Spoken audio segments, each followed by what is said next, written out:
Subukan mo itong ilagay sa iyong wallet upang kailanman ay hindi ka mauubusan, dahil isa ito sa aking mga ginagamit o isa ito sa aking mga ginagawa upang hindi kayo mauubusan.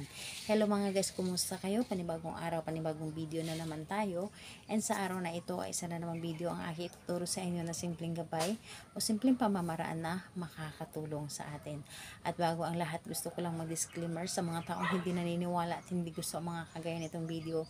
Please skip this video and maghanap kayo ng videos na gustong gusto nyo, dahil ang video na ito ay para lamang ito sa mga taong naniniwala and gusto mag-try. Ikaw ba ay naniniwala sa mga pampaswerte? Naniniwala ka ba na merong swerteng darating sa atin? Naniniwala ka ba na merong himala na dumating sa atin?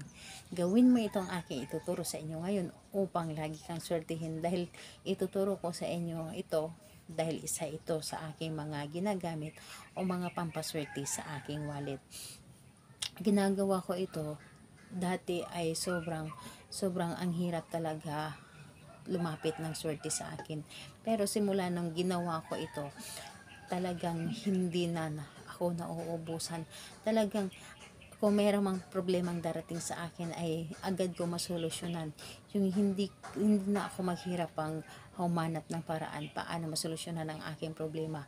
Ito isa sa mga dahilan kung bakit ito na ang estado ng buhay ko ngayon, na hindi ko na maramdaman, at noon pa man ay sobrang ang dami kong utang and talagang balot na balot sa utang. And ngayon po, thanks God naman, ay ako na ang pinagkakautangan.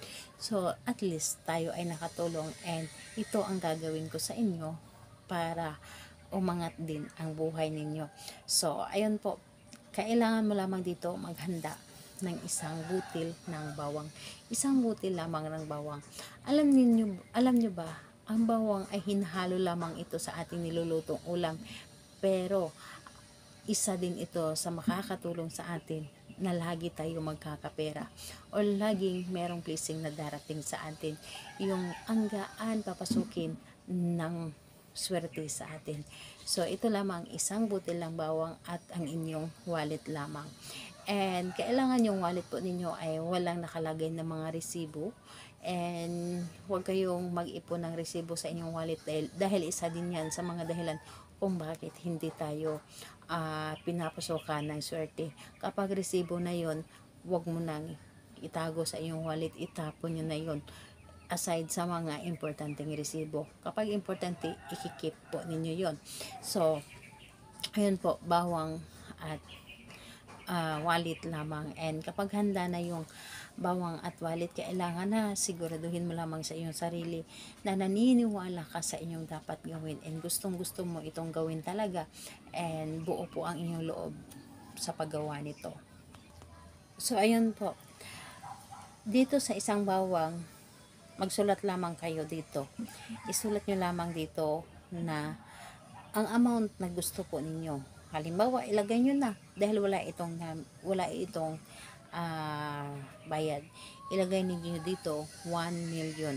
So ilagay po ninyo ang 1 million, at dito ilagay po ninyo, and dito sa kabila claim 8. So i-claim ninyo na ito ay darating sa inyo. And ayun po, pagkatapos nun, humiling lamang kayo sa pamamagitan mo. Tulungan mo ako na lagi akong swertihin. Tulungan mo ako na hindi ako mauubusan kailanman.